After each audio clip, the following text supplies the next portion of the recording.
Hey guys, welcome back to another video. For this week's video, I just decided, kind of like with last week's video, I wanted to make a second love letter. And this love letter is essentially towards a certain video game. And that video game is the infamous Stanley Parable. And I have to just start off by saying this. Yes, I am doing this video because of the recent resurgence in popularity of the game because of the re-release that was, released earlier on April 27th of this year. But I have to just clarify as well that this game has had a very special place in my heart for some time. And I never really knew if I wanted to make a standalone video on this subject, just because, in a way, I'm not the best at, video essays, even though the video essay will be out next week. But I also don't have, all these, huge editorial skills that so many other YouTubers who make incredible video essays, especially since there's already been several of them on this video. So mine's more of just like a raw, unedited, passionate love letter towards this game. I love this game. I think it really is one of the greatest games to have ever hit the video game industry. It really is. I genuinely believe that with all my heart. And the person who is the narrator, who goes by the name of Kevan Brighting, I think he was like a former UK television personality. If not, he was like a newscaster. He has great experience in UK broadcasting, and he nails the role of the narrator. He really does. It is unbelievable.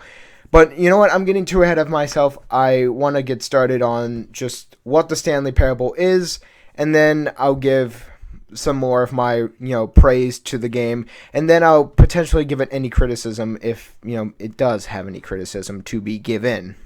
The Stanley Parable first started off as a Half-Life 2 mod, and it was released on July 31st, 2011.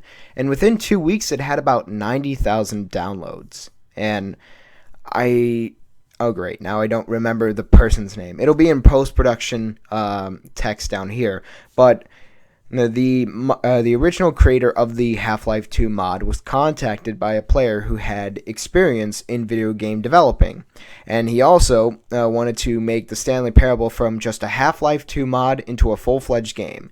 The creator and player, respectively, both agreed on the idea, and on October 17, 2013, the modern-day Stanley Parable was born. And I don't really know how to describe just how much praise not only I can give the game, but also how countless others have. All sorts of popular YouTubers at the time: PewDiePie, Markiplier, Jacksepticeye, other lesser-known YouTubers at the time like Cinnamon Toast Ken. They all gave it praise when they played it, and rightfully so. And even much newer, more recent video gaming YouTubers in recent years have been giving both the now old version of the Stanley Parable and the newer version of the Stanley Parable, which we'll get to in a moment, with nothing but praise, laughs, smiles. It's been everything, in my opinion. Every single positive vibe and feeling you could ever get out of a person, this game achieves it to its maximum potential.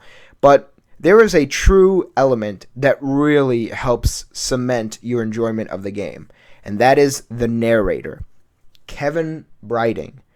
This man is the greatest voice actor in the history of video games, period. There is no debate. There is no questions. There is just fact. Kevan Brighting is the greatest voice actor in video game history. Because, in my opinion, he executes the intelligent but sometimes very narcissistic personality of a self-indulgent narrator to complete perfection. The narrator is by far the funniest thing about this game. Depending on which ending you pick in this game, depending on which ending you pick in this game, he can be anything. If you follow every direction he tells you to do, you get a normal ending. It's very happy. So I guess in a nutshell, it really just depends on the choice. And that's something that this game essentially is all about. Choice and decision making. Now, there are a lot of choices and a lot of different endings you can make in this game. With the recent Ultra Deluxe version that came out into the public on April 27th of this year, there's even more choices to make. Now, the rundown, the basic gist of this game is that it's a decision-making game. And if you follow the narrator's directions, you get a normal ending. And apparently the narrator's story is all about breaking free. It's a stereotypical breaking free from the big man shackles. You work in a boring 9-to-5 office job, pushing buttons, and you feel bored, yet you're satisfied enough with it. But one day you rebel against the status quo, and now you feel free. Essentially that's the narrator's path through the video game. Excuse me. But if you ignore him or disobey his orders, you get a lot of different endings that I really don't want to spoil here, because if you haven't played the game, you need to play the game. You need to play the game. It's great.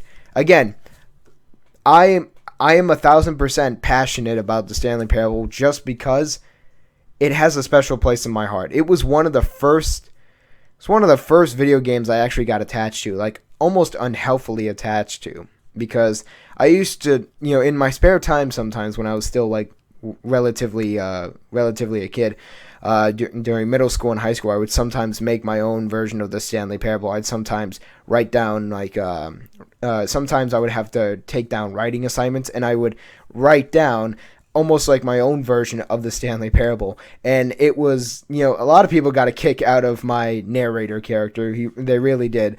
Unfortunately, I don't have any of those papers with me. They've been lost for years, so sadly my genius will never be my genius writing will never be exposed to the internet, which is actually really sad. I wanted to share it with you guys, but this man right here, in my opinion, is the driving force of the Stanley Parable, and no one should ever tell him differently. He is the engine that keeps the Stanley Parable going. And I really, really love his character. And I also love his voice. It's very soothing. Although we don't know the exact number of players that have downloaded and played the Stanley Parable, I'm personally going to just go out on a total whim here and say at least 1 million people, because at this point, the game deserves at least 1 million people. It needs to be in the millions in terms of downloading and just players worldwide, because it's genuinely a unique game. It stands out amongst the crowd. It's not like those types of games that hype themselves up to be like will stand out above the crowd.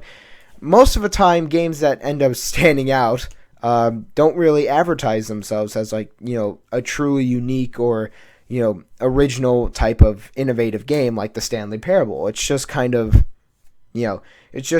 we're a video game that essentially it does commentary on decision making in games, and also commentary on other game-related, video game industry-related problems.